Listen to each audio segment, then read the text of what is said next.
Welcome students. First of all, welcome to PPC PU College Admar, and next is welcome to first physics class. Okay, I am your physics lecturer. My name is Praveen P. Nayak, and I will be starting with few chapters for you. So basically we will deal with first, for any chapter or for any subject we need an introduction, right? So the first chapter which I am dealing with, or we are together dealing with, is introduction chapter, that is physical world. Okay, name of the chapter is physical world.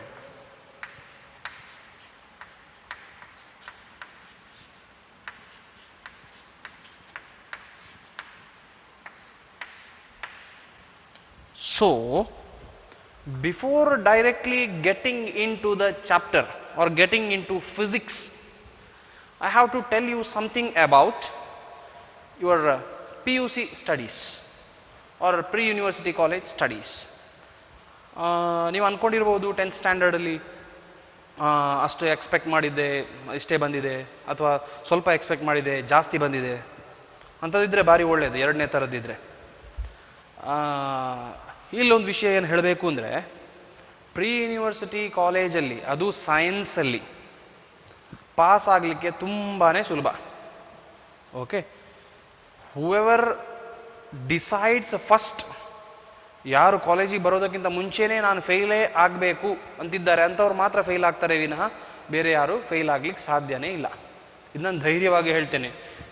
Mainly in physics, it's a very easy topics which you have here. Most of the topics, the basic of the topics will be covered in your 8th standard, 9th and 10th standard science. So you need not worry about anything here. Okay, all are very simple topics, and if you honestly work whatever the things I give, okay, then I'll assure that definitely 100% you will pass basically, and if you work more, definitely you can score out, that is 100 out of 100. No problem at all in scoring that. Okay, no doubt at all. So before directly getting into physics again, okay, let us see what is a science actually. ಹೇಳ್ತೀವಲ್ವ ನಾವೆಲ್ಲ ಮನೆಯಲ್ಲಿ, ಅಪ್ಪ ಅಮ್ಮನಿಗೆ ಭಾರಿ ಖುಷಿ, ಮಗ ಅಥವಾ ಮಗಳು science ತಗೊಂಡಿದ್ದಾರೆ ಅಲ್ವಾ. Yes, that is very good actually. Selected the subject of science. We will see why it is very good, why I can tell it is very good proudly. Okay, what is science actually? What is science? Let us start thinking now. What is science? You have n number of definitions with you, so I will have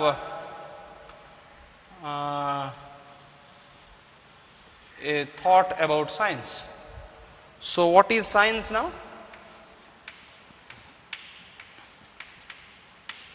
Science is a subject by choosing which we can go to engineering field, medical field, and n number of field, agricultural field, n number of fields, right? No studies. Is that the definition, proper definition? No. If you think so, that is no, that is wrong. Okay, in your higher classes, means in your high school classes, sorry, this is extra one, don't mind about this, no problem, this is just because of chalk dust. Okay, if you think about or recall your high school classes, science classes, you may have defined it like science is a subject where we deal with living things and non-living things, right? Living things and non-living things. You may have n number of definitions in your mind now, but very simple thing or very simple definition about science is to know. Science means what? To know. ಸುಮ್ಮನೆ ತಿಳ್ಕೊಳ್ಳೋಣ, ಇದನ್ನು ವಿಜ್ಞಾನ, ಇದನ್ನು ಸಂಸ್ಕೃತದಲ್ಲಿ ಏನಂತಾರೆ, ಕನ್ನಡದಲ್ಲಿ ಏನಂತಾರೆ, ನಾವು ಏನು ಹೇಳ್ತೀವಿ, ಏನು ಸಬ್ಜೆಕ್ಟನ್ನು ಚೂಸ್ ಮಾಡಿದ್ದೇವೆ ಅಂದರೆ ವಿಜ್ಞಾನ. In Kannada we call it as, is it right? Vijnana, is it right? I think it is right, right? No, This is ja, not jav. Okay. Vijnana. Right, no? Yes. Or in Sanskrit, Samskrita ಬರೀಲಿಕ್ಕೆ ಬರುವುದಿಲ್ಲ ನನಗೆ, ಅದಕ್ಕೆ ಇಂಗ್ಲೀಷಲ್ಲೇ ಬರಿತೀನಿ. ಇನ್ Sanskrit we call it as Vijnan. Right, no? Vijnan. Vijnan means what? Again, Vijnan means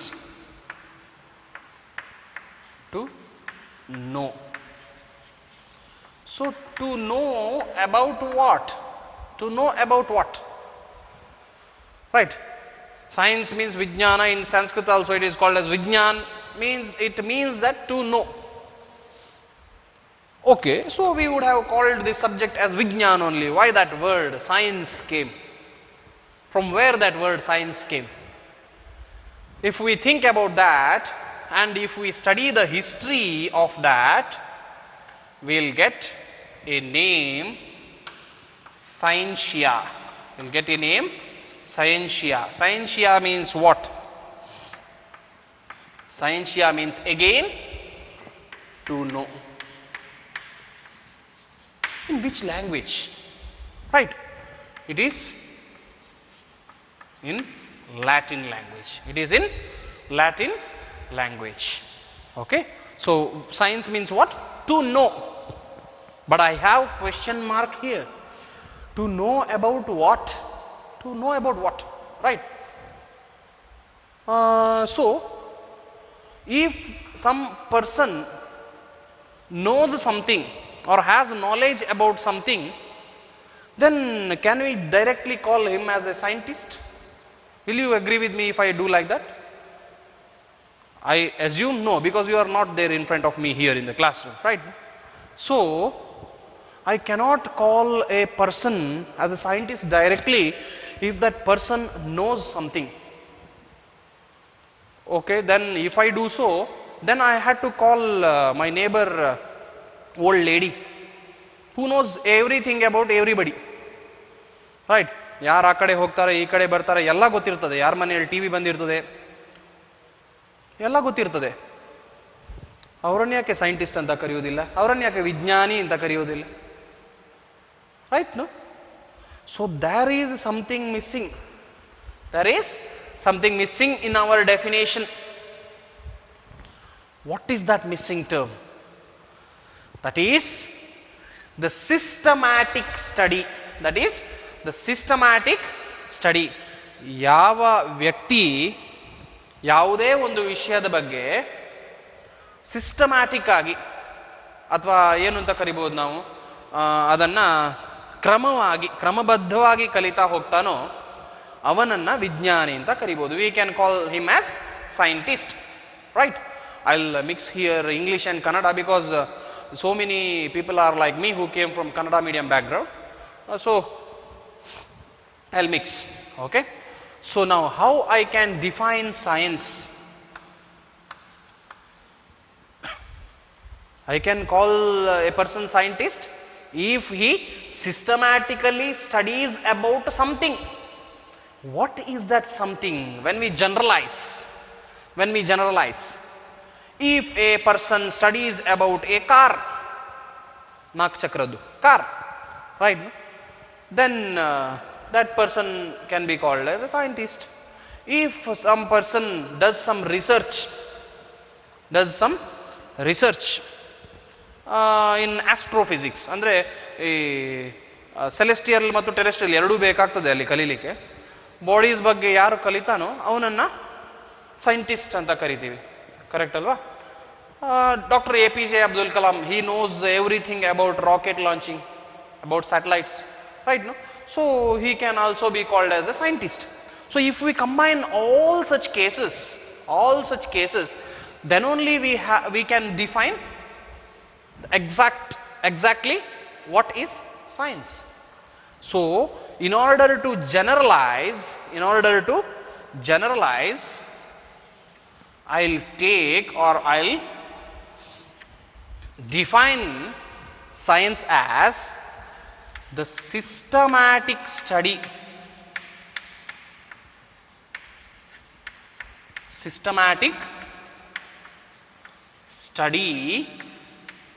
of what? We still have A question mark, right? Systematic study ಅಂದರೆ ಏನು ಅಂತ ಗೊತ್ತಾಯಿತು, ಕ್ರಮಬದ್ಧವಾಗಿ ಕಲಿಯುವಂಥದ್ದು. ಅದು ಕ್ರಮ ಏನು ಅಂತ ನೋಡೋಣ ಆಮೇಲೆ. ಫಸ್ಟ್ ಇಲ್ಲಿ ಏನು ನೋಡಬೇಕು, ಯಾವುದರ ಬಗ್ಗೆ ಕಲಿಬೇಕು, right? Systematic study of nature, ಪ್ರಕೃತಿ ಮತ್ತು ಪ್ರಾಕೃತಿಕವಾಗಿ ಏನೇನು ನಡೆಯುತ್ತೋ ಕಾರ್ಯಗಳು ಅವುಗಳನ್ನು ನೋಡಬೇಕು. Okay, so how we can define the systematic study of nature and natural phenomena and natural phenomena is called as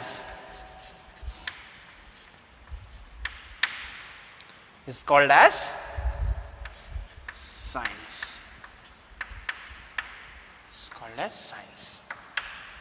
Okay, so this can be asked for 1 mark.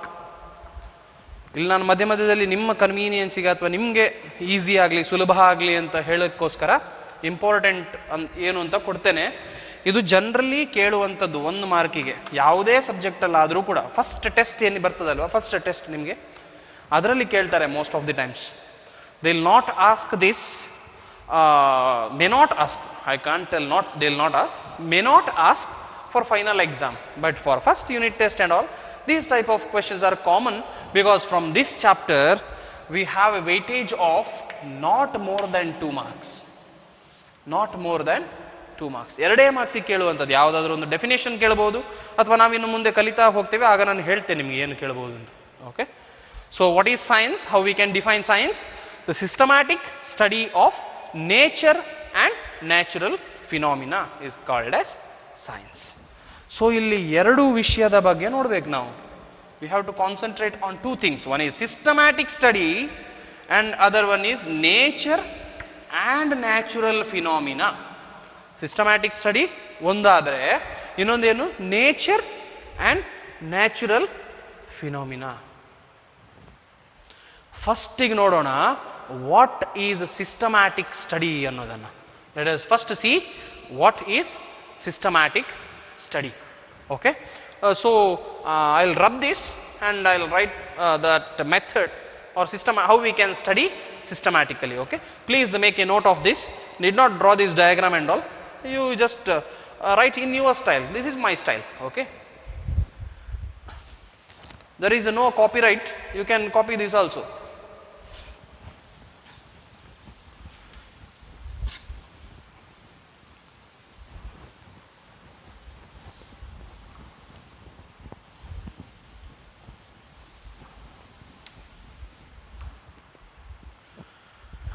So in our high school classes, I too remember now, we had studied about one uncle's law.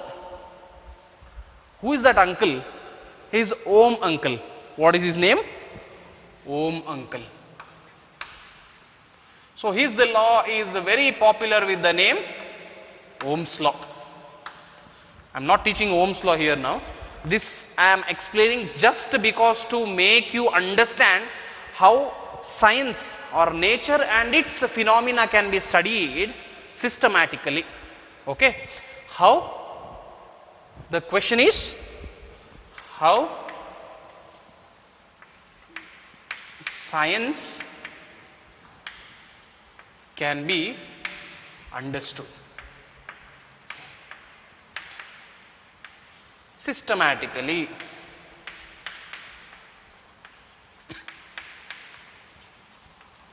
This is the question. This is the question. How science can be understood systematically. Okay, so first let us take the law which we know already. ಗೊತ್ತಿಲ್ಲದಿದ್ರೆ ಏನೂ ಪರವಾಗಿಲ್ಲ, ನಾವು ಕಲಿತೀವಿ ಇದನ್ನು second PUC ಯಲ್ಲಿ. So ಇಲ್ಲಿ just ಹೇಳಲಿಕ್ಕೋಸ್ಕರ ಈ ಕ್ವೆಶ್ಚನ್ಗೆ answer ಮಾಡಲಿಕ್ಕೋಸ್ಕರ ಅಷ್ಟೇ. Okay, first ಏನು ಗೊತ್ತಿದೆ ನಮಗೆ, ಓಮ್ಸ್ ಲಾನ ಡೆಫಿನೇಷನ್ ಗೊತ್ತಿದೆ. ಬಟ್ ಓಮ್ ಅಂಕಲ್ ಆ ಡೆಫಿನೇಷನ್ ಅಲ್ಲ ಅದು, sorry, it is a statement. Okay, definition ಹೇಳಲಿಕ್ಕೆ ಬರೋದಿಲ್ಲ ಅದನ್ನು, ಅದು ಸ್ಟೇಟ್ಮೆಂಟ್ ಏನಿದೆ, The potential difference across the ends of conductor is directly proportional to the current passing through the conductor when the external physical condition is unaffected or unchanged. When the external physical condition remains unchanged. ಏನು definition ಇದೆ Ohm's law? ಅದು ಏನು statement ಇದೆ? ಏನು statement ಇದೆ Ohm's ಲಾಗೆ? The potential difference across the ends of conductor is directly proportional to the current passing through the conductor or current flowing through the conductor, provided ಏನಿರಬೇಕು? External physical condition remains unchanged. ಅವರು ಏನು ಹೇಳಿದ್ದಾರೆ ನಮಗೆ? ಅವ್ರು ಹೇಳಿದ್ದಾರೆ directly V ಅನ್ನ potential difference ಅಂತ ತಗೊಂಡ್ರೆ, ಐ ಅನ್ನ ಕರೆಂಟ್ ಅಂತ ತಗೊಂಡ್ರೆ, V is directly proportional to I ಅಂತ ಹೇಳಿದ್ದಾರೆ. V is directly proportional to I ಅಂದ್ರೆ ಏನರ್ಥ?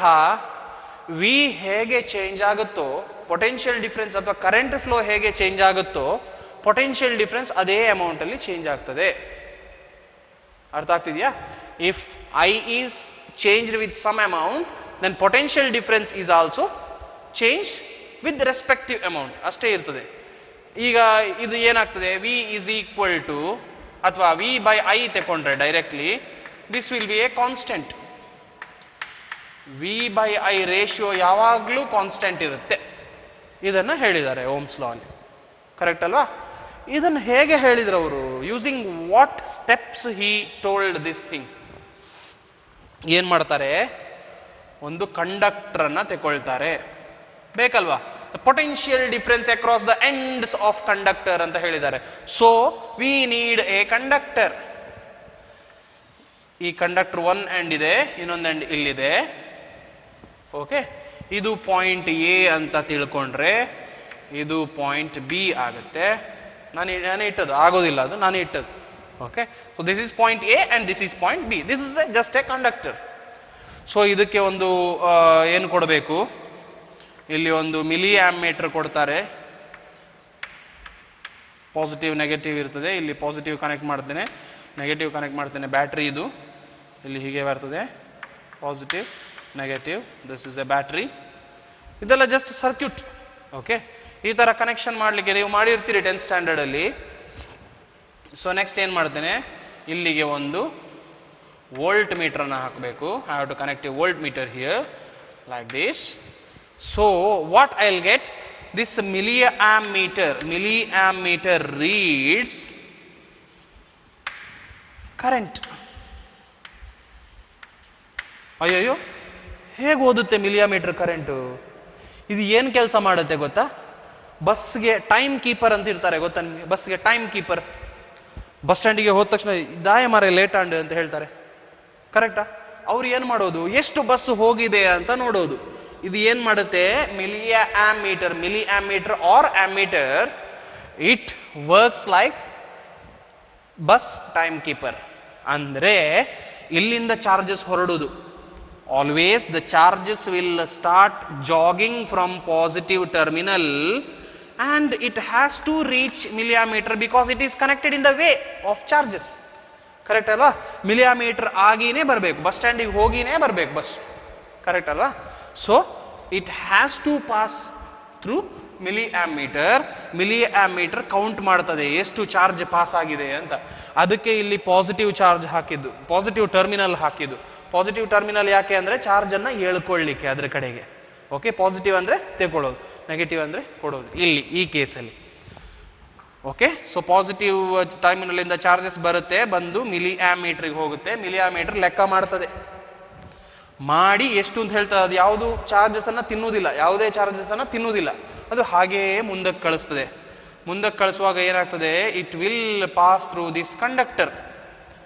ಇಲ್ಲಿ ಒಂದಿಷ್ಟು ಚಾರ್ಜಸ್ ಇರ್ತವೆ ಈ ಪಾಯಿಂಟಲ್ಲಿ, ಕರೆಕ್ಟಾ? ಆ ಚಾರ್ಜಸ್ ಕಂಡಕ್ಟರಿಗೆ ಹೋಗ್ತದೆ. ಕಂಡಕ್ಟರ್ ಒಳಗಡೆ ಏನಿರ್ತದೆ? ರೆಸಿಸ್ಟೆನ್ಸ್ ಇರ್ತದೆ. There will be resistance inside a conductor. ಯಾರೂ ಕೂಡ ಡೈರೆಕ್ಟ್ಲಿ ಮನೆ ಒಳಗೆ ಬರ್ಲಿಕ್ಕೆ ಬಿಡ್ತಾರ? ನಾನು ಕ್ಲಾಸಲ್ಲಿದ್ದೇನೆ, ಕ್ಲಾಸ್ ರೂಮಿಗೆ ಡೈರೆಕ್ಟಾಗಿ ಯಾರಿಗೂ ಎಂಟ್ರಿ ಇದೆಯಾ? ಕೇಳಿ ಬರಬೇಕು ತಾನೆ. ಅದು ಲೇಟ್ ಬಂದರೆ ಏನು ಮಾಡ್ತೇನೆ? ನಿಲ್ಲಿ ಅಂತೇನೆ, ಕರೆಕ್ಟಾ? So the door of a class room acts like resistor some times. Close ಇದ್ದಾಗ ಮಾತ್ರ. ಈಗ ಕ್ಲೋಸ್ ಆಗಿರುತ್ತೆ ಅನ್ಕೊಳ್ಳಿ, ಬರ್ಲಿಕ್ಕಾಗತ್ತಾ? ಇಲ್ಲ. ಸೊ ಇದೇನಾಗಿದೆ, ಒಂದು ಸಣ್ಣ ಕಂಪೌಂಡ್ ಥರ. Resistor means a small compound. Some people can jump through that compound, some cannot. Okay, resistance ಅಂದ್ರೆ ಏನು? Opposition. Opposition offered to the flow of current. Actually ಈ ಕಾನ್ಸ್ಟೆಂಟ್ ಅಂದ್ರೆ ರೆಸಿಸ್ಟೆನ್ಸ್ ಆರ್. ಇದು ಗೊತ್ತಿರುತ್ತೆ ಅನ್ಕೊಳ್ತೀನಿ ನಾನು, ನಿಮಗೆ 10th ಸ್ಟ್ಯಾಂಡರ್ಡ್ ಅಲ್ಲಿ ಓದಿರ್ತೀರಿ. ಇಲ್ಲಿದ್ರೆ ಏನೂ ಪರವಾಗಿಲ್ಲ. ಸೊ ರೆಸಿಸ್ಟರ್ ಇರ್ತದೆ, ಇಲ್ಲಿ ತುಂಬ ಎಲ್ಲ ಚಾರ್ಜಸ್, ಇಲ್ಲಿಂದ ಹೊರಟ ಚಾರ್ಜಸ್ ಎಲ್ಲ ಇಲ್ಲಿ ಬಂದಿರುತ್ತೆ. ಬಟ್ ಇಲ್ಲಿ ಕ್ರಾಸ್ ಆಗಿ ಹೋಗುವಾಗ ಕೆಲವು ಚಾರ್ಜಸ್ ಮಾತ್ರ ಇಲ್ಲಿಗೆ ಹೋಗುತ್ತೆ, ಉಳಿದ ಚಾರ್ಜಸ್ ಇಲ್ಲಿ ಬೀಳ್ತದೆ. Which is called as voltage drop. Which is called as voltage drop. So ಇಲ್ಲಿ ಇರೋ ಪೊಟೆನ್ಷಿಯಲ್ VA ಇರುತ್ತೆ, ಇಲ್ಲಿ ಇರೋ ಪೊಟೆನ್ಷಿಯಲ್ ಅಥವಾ ವೋಲ್ಟೇಜ್ VB ಇರುತ್ತೆ. ಓಕೆ, ಸೊ ಇಲ್ಲಿ ಜಾಸ್ತಿ ಇದ್ದು ಇಲ್ಲಿ ಕಡಿಮೆ ಇರ್ತದೆ, ಯಾಕಂದ್ರೆ ಚಾರ್ಜಸ್ನ ದಾರಿ ಇದು. ಒಂದು ವೇಳೆ ಇದನ್ನು ಪಾಸಿಟಿವ್ ಮಾಡಿ ಈ ಕಡೆ ನೆಗೆಟಿವ್ ಮಾಡಿದರೆ ಚಾರ್ಜಸ್ನ ದಾರಿ ಇದು ಇರ್ತಿತ್ತು, ಆಗ ಮಿಲಿಯಾಮೀಟರ್ ರಾಂಗ್ ಆಗ್ತಿತ್ತು ಕನೆಕ್ಷನ್. ಕರೆಕ್ಟಾ? ಸೊ ಇಲ್ಲಿ ಚಾರ್ಜಸ್ ತುಂಬಾನೇ ಇದೆ, ಎಲ್ಲ ಚಾರ್ಜಸ್ ಇದೆ. ಇಲ್ಲಿ ಬರುವಾಗ ಸ್ವಲ್ಪ ಚಾರ್ಜಸ್ ಕಡಿಮೆ ಆಯಿತು, ಈ ಕಂಪೌಂಡ್ ಹರ್ಲಿಕ್ಕೆ ಆಗಲಿಲ್ಲ ಅದಕ್ಕೆ. ಸೊ ಏನಾಗ್ತದೆ, ಇಲ್ಲಿ ವೋಲ್ಟೇಜ್ ಬೇರೆ ಇರ್ತದೆ, ಇಲ್ಲಿ ವೋಲ್ಟೇಜ್ ಬೇರೆ ಇರ್ತದೆ. ಸೊ ಇಲ್ಲಿ ಪೊಟೆನ್ಷಿಯಲ್ ಬೇರೆ, ಇಲ್ಲಿ ಪೊಟೆನ್ಷಿಯಲ್ ಬೇರೆ. So this volt meter measures potential difference. Compare ಮಾಡ್ತದೆ, ಇಲ್ಲಿ ಎಷ್ಟಿದೆ ಈ ಕಡೆ ಎಷ್ಟಿದೆ ಅಂತ, ಅದನ್ನು ತೋರಿಸ್ತದೆ. That is potential difference or voltage drop. It shows voltage drop. Okay, so ಹೀಗಾಯಿತು. ಫಸ್ಟಿಗೆ ಏನು ಮಾಡಿದ್ರು ಓಮ್ ಅಂಕಲ್ ಕರೆಕ್ಟಾಗಿ ಅಬ್ಸರ್ವ್ ಮಾಡಿದ್ರು, ಏನೇನನ್ನ ಎಲ್ಲೆಲ್ಲಿ ಇಡಬೇಕು ಅಂತ, ಕನೆಕ್ಟ್ ಮಾಡಬೇಕು ಅಂತ. So what he did first Ohm uncle systematically observed, or I can directly write systematic observation. Okay, systematic observation. Basically ಅಥವಾ ಪ್ರೈಮರಿಲಿ ಫಸ್ಟಿಗೆ ಬೇಕಾಗಿರೋದೇನು, ಸಿಸ್ಟಮ್ಯಾಟಿಕ್ ಆಗಿ ನೋಡಬೇಕು. ಅದೇ ಮಿಲಿಯಾಮೀಟರ್ ನಾನು ಆಗ ಹೇಳಿದಾಗ ಇಲ್ಲಿ ಕನೆಕ್ಟ್ ಮಾಡಿದರೆ ಆಗ್ತಿತ್ತಾ? ಚಾರ್ಜಸ್ ಈ ದಾರಿಯಿಂದ ಆರಾಮಾಗಿ ಹೋಗ್ತದೆ, ಹಾಗೆ ಉಳ್ದದ್ದು ಇಲ್ಲಿ ಬರೋದು ರಾಂಗ್ ಆಗ್ತದೆ, ತಪ್ಪಾಗುತ್ತೆ. ಕರೆಕ್ಟಾ? ಸೊ ಸಿಸ್ಟಮ್ಯಾಟಿಕ್ ಆಗಿ ಪರ್ಫೆಕ್ಟ್ ಆಗಿ ನೋಡಬೇಕು. ಎಸ್, ನೆಕ್ಸ್ಟ್ ಏನು ಮಾಡಬೇಕು? ಆಯಿತು, ಬ್ಯಾಟ್ರಿ ಕನೆಕ್ಟ್ ಮಾಡಿದೆ, ಬ್ಯಾಟ್ರಿ ಸ್ವಿಚ್ ಆನ್ ಮಾಡಿದೆ. ಈಗ ವ್ಯಾಲ್ಯೂಸ್ ಬರಲಿಕ್ಕೆ ಶುರು ಆಯಿತು. ಇಲ್ಲಿ ಏನೋ ವ್ಯಾಲ್ಯೂ ತೋರಿಸ್ತಾ ಇದೆ, ಎಷ್ಟೋ ಕರೆಂಟ್ ತೋರಿಸ್ತಾ ಇದೆ, ಇಲ್ಲಿ ಎಷ್ಟೋ ವೋಲ್ಟೇಜ್ ತೋರಿಸ್ತಾ ಇದೆ. ಏನಾಯಿತು? Experiment is going on. We are doing experiment. ಎಷ್ಟು? ಓಕೆ, ವೋಲ್ಟೇಜ್ ಇಲ್ಲಿ ತುಂಬಾ ಜಾಸ್ತಿ ಮಾಡ್ತೇನೆ. ಎಷ್ಟು ಅಂದರೆ ಇದರ ಕೆಪಾಸಿಟಿಗೆ ಮೀರಿದ್ದು ಏನಾಗ್ತದೆ? ಸುಟ್ಟೋಗ್ತದೆ. Right? Anyway it will burn or it will stop working, ಎರಡೂ ಒಂದೇ ಅಲ್ವಾ? So it will stop working then. So what we must have, while increasing the voltage, we must have control. We must have control.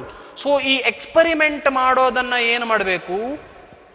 ಮಿತದಲ್ಲಿ ಇಟ್ಕೊಂಡು ಮಾಡಬೇಕು. That is called as controlled experimentation. That is called as controlled experimentation.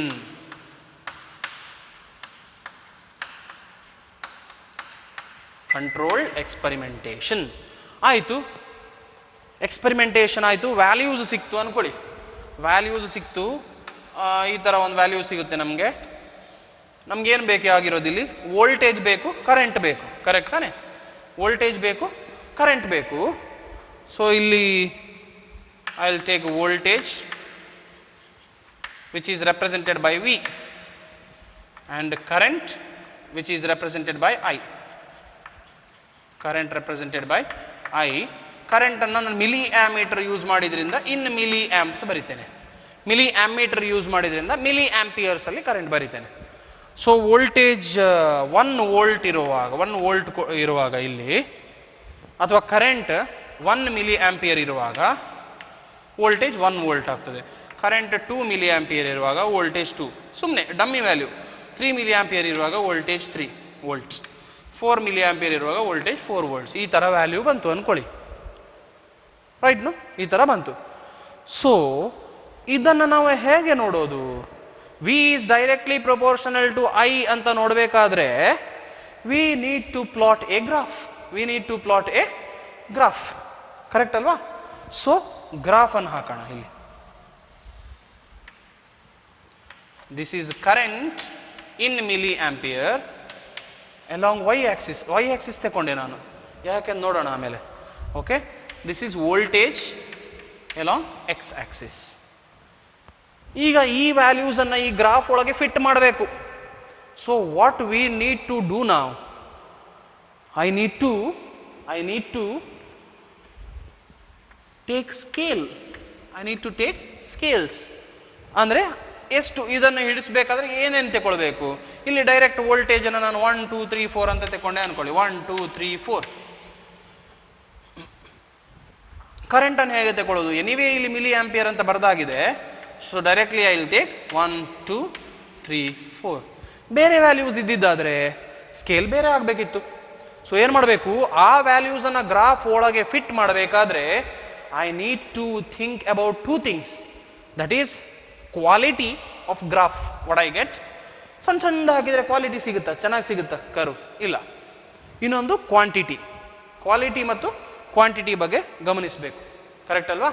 So third point is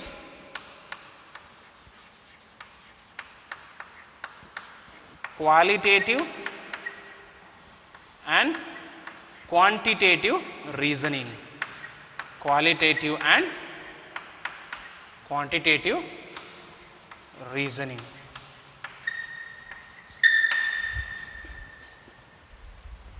next ಏನು ಮಾಡಬೇಕು, ಮೂರನೇ step qualitative and quantitative reasoning. ಹೇಗೆ quality ಮತ್ತು quantity ಇಟ್ಕೊಳ್ಬೇಕು ಮುಂದೆ graph ಹಾಕಲಿಕ್ಕೆ, ಸ್ಕೇಲ್ ಹಾಕೋದು. ಸುಮ್ಮನೆ ಇದು ನೆನಪಿಗೆ ಹೇಳ್ತಾ ಇದ್ದೀನಿ. ನೆಕ್ಸ್ಟ್ ಏನು ಮಾಡಬೇಕು, ಓಕೆ ಪಾಯಿಂಟ್ ಸಿಕ್ತು, ಇಲ್ಲೊಂದು ಪಾಯಿಂಟ್ ಸಿಕ್ತು, ಇಲ್ಲೊಂದು ಪಾಯಿಂಟ್ ಸಿಕ್ತು, ಇಲ್ಲೊಂದು ಪಾಯಿಂಟ್ ಸಿಕ್ತು, ಇಲ್ಲೊಂದು ಪಾಯಿಂಟ್ ಸಿಕ್ತು. ಕರೆಕ್ಟಾ. ವೋಲ್ಟೇಜ್ 1 ಇರುವಾಗ ಕರೆಂಟ್ 1, ಇಲ್ಲಿ 2 ಇರುವಾಗ 2, ಕೋಆರ್ಡಿನೇಟ್ ಇದು 3 ಕೋಆರ್ಡಿನೇಟ್ ಇಲ್ಲಿ, ಎಲ್ಲೋ ಇಲ್ಲಿ ಮೇಲೆ 4 ಕೋಆರ್ಡಿನೇಟ್ ಇಲ್ಲಿ. ಸೊ ಇದನ್ನೆಲ್ಲ ಜಾಯಿನ್ ಮಾಡಿದರೆ I will get a straight line. Correct ಅಲ್ವಾ. ಆಮೇಲೆ ಆರ್ ಅನ್ನು ಕ್ಯಾಲ್ಕುಲೇಟ್ ಮಾಡಲಿಕ್ಕಾಗತ್ತೆ by taking slope. Actually 1 slope ಆಗೋದು, ಅದು ಎಲ್ಲ ಹೇಳ್ತಾರೆ. ಆಮೇಲೆ ಕ್ಯಾಲ್ಕುಲೇಷನ್ ಮಾಡಬೇಕು. ಇಲ್ಲಿ ಗೊತ್ತಿದ್ದದ್ದು ಇಷ್ಟು ಮಾತ್ರ ಸಾಕು, ಆಮೇಲೆ ನಾನೇ ಹೇಳ್ತೇನೆ ಆ ಕ್ಲಾಸಿಗೆ ಬರುವಾಗ, ಆಯಿತಾ. ಎಸ್. ಸೊ ಇಲ್ಲಿ ಏನು ಮಾಡಬೇಕು, ಸ್ಲೋಪ್ ತಗೊಳ್ಬೇಕು, ರೆಸಿಸ್ಟೆನ್ಸ್ ನೋಡಬೇಕು, ಎಲ್ಲ ಕ್ಯಾಲ್ಕುಲೇಷನ್ಸ್ ಮಾಡಬೇಕು. ಇದಕ್ಕೆ ಇಟ್ಟಂತಹ ಹೆಸರು mathematical modelling. Mathematical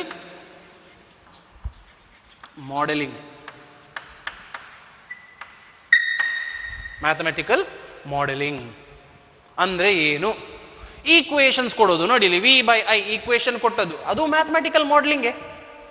am I right. So ಇದು ಈಕ್ವೇಷನ್ ಕೊಡುವುದು ಕೂಡ ಮ್ಯಾಥಮೆಟಿಕಲ್ ಮಾಡೆಲಿಂಗ್, ಗ್ರಾಫ್ ಪ್ಲಾಟ್ ಮಾಡೋದು ಕೂಡ ಮ್ಯಾಥಮೆಟಿಕಲ್ ಮಾಡೆಲಿಂಗ್, ಸ್ಲೋಪ್ ಹಾಕೋದು ಎಲ್ಲ all the things comes under mathematics. So generally we call it as mathematical modeling. And now fifth point or fifth step, what is that? ಕೊನೆಗೆ graph ಹಾಕಿ ಆಯಿತು, slope ತಗೊಂಡಾಯಿತು, ಆಮೇಲೆ prove ಮಾಡೋದು. Yes, V is directly proportional to I. V is directly proportional to I. ಯಾಕಂದ್ರೆ graph straight line ಬಂದಿದೆ, ಇಲ್ಲೇ ಹೇಳ್ಬೋದು ನಾವು V is directly proportional to I ಅಂತ. Graph is A straight line. Correct ಅಲ್ವಾ. ಇದಕ್ಕೆ ಏನು ಅಂತೀವಿ, ದಿಸ್ ಈಸ್ ಥಿಯರಿಟಿಕಲ್ ಪ್ರೆಡಿಕ್ಷನ್ ಅಥವಾ directly prediction, verification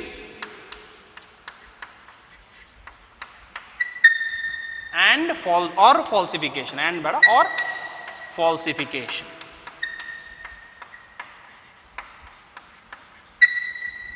So what is prediction? first predict ಮಾಡಿದ್ವಿ ನಾವು, ಏನು ಬರಬೇಕಿತ್ತು ನಮಗೆ, V is directly proportional to I ಅಂದಾಜಿಸಿದ್ವಿ. ಕರೆಕ್ಟಾ. ಈಗ ಅಂದಾಜು ಸರಿಯಾಯಿತು. ವೆರಿಫಿಕೇಶನ್ ಕರೆಕ್ಟಾ, V is directly proportional to I, ಹೌದಾ, ಪ್ರೂವ್ ಆಯ್ತಲ್ವಾ, ವೆರಿಫೈ ಆಯಿತು, V is directly proportional to I, verified. ಕೊನೆಗೆ ಬರೆದದ್ದು ಫಾಲ್ಸಿಫಿಕೇಶನ್ ಅಂದರೆ ಏನು, ಮೀನ್ಸ್ ವಾಟ್. ತುಂಬ ಇಂಪಾರ್ಟೆನ್ಸ್ ಇರೋದು ಸೈನ್ಸಲ್ಲಿ ಫಾಲ್ಸಿಫಿಕೇಶನ್ಗೆ. ಯಾಕೆಂದರೆ ಒಬ್ಬರು ಕೊಟ್ಟಂತಹ ಥಿಯರಿಯನ್ನು ಅಥವಾ ಒಬ್ಬರು ಕೊಟ್ಟಂಥ ಲಾ ಅನ್ನು ಸುಳ್ಳು ಅಂತ ಅನಿಸಿದರೆ ಇನ್ನೊಂದು ಹೊಸತೇನೋ ಹುಟ್ಟು ಬರುತ್ತೆ. ಕರೆಕ್ಟ್ ಅಲ್ವಾ. ಸೊ ಫಾಲ್ಸಿಫಿಕೇಶನ್ ಅಂದ್ರೆ ಏನು, ಇಫ್ ಸಪೋಸ್ ಈ ಗ್ರಾಫ್ ಹೀಗೇಗೋ ಬಂದಿತ್ತು ಅನ್ಕೊಳ್ಳಿ, ಆಗ ಏನಾಗ್ತಿತ್ತು, ಓಂ ಅಂಕಲ್ದ ಲಾ ಸುಳ್ಳು ಅಂತ ಆಗ್ತಿತ್ತು.